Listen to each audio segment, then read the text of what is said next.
और आज नाश्ते के ऊपर आया था, अच्छा लगा है। परिवार में आकर के परिवार के सभी सदस्यों को आज मिलना हुआ है और आने वाला जो समय है उस समय के अंदर हम 10 की 10 लोकसभा की सीटें बड़ी मजबूती से जीतेंगे। कमल का फूल खिलेगा।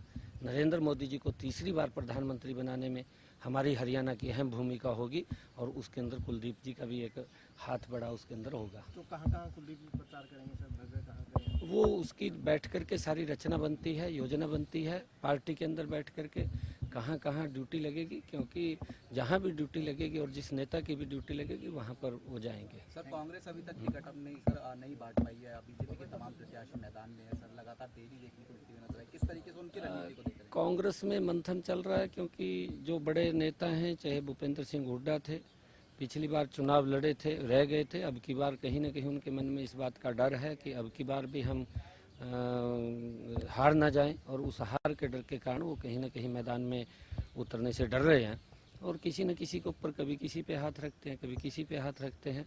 और हमारा युवा है, भव्य, आगे आ जाओ भव्य जी, भव्य हमारा ये युवा है, आने वाले समय का नेता है हमारा।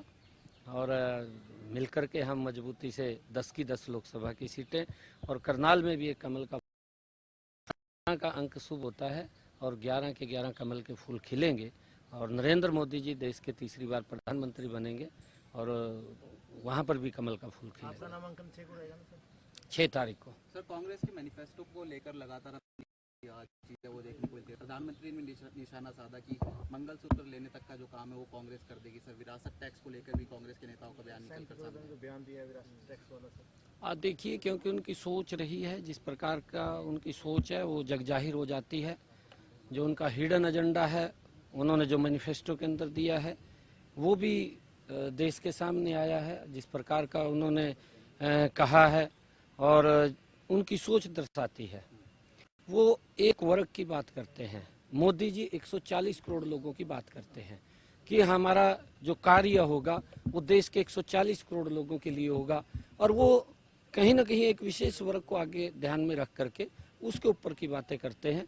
परंतु आज देश समझ चुका है, देश के सामने जो इनका एजेंडा है वो भी आ गया है आने वाले समय के अंदर, क्योंकि जब कांग्रेस एकदम आज गरीब की भी अगर बात हुई है तो इसी नरेंद्र मोदी जी के 10 वर्षों के अंदर हुई है। मोदी जी ने जिस प्रकार से एक योजनाबद्ध तरीके से गरीब को मजबूत किया है, देश को मजबूत किया है, देश के अंदर सुरक्षा का भाव आया, अंतर्राष्ट्रीय स्तर भारत कहीं ना कहीं सम्मान की दृष्टि से आज खड़ा हुआ है। और इन्हीं 10 वर्षों के अंदर अगर हम देखें, दुनिया में भारत 5वें स्थान के ऊपर आया है। ये प्रधानमंत्री जी का ही विजन है कि आने वाले समय के अंदर दुनिया में भारत तीसरे स्थान के ऊपर खड़ा हो, उसके लिए काम कर रहे हैं। संजय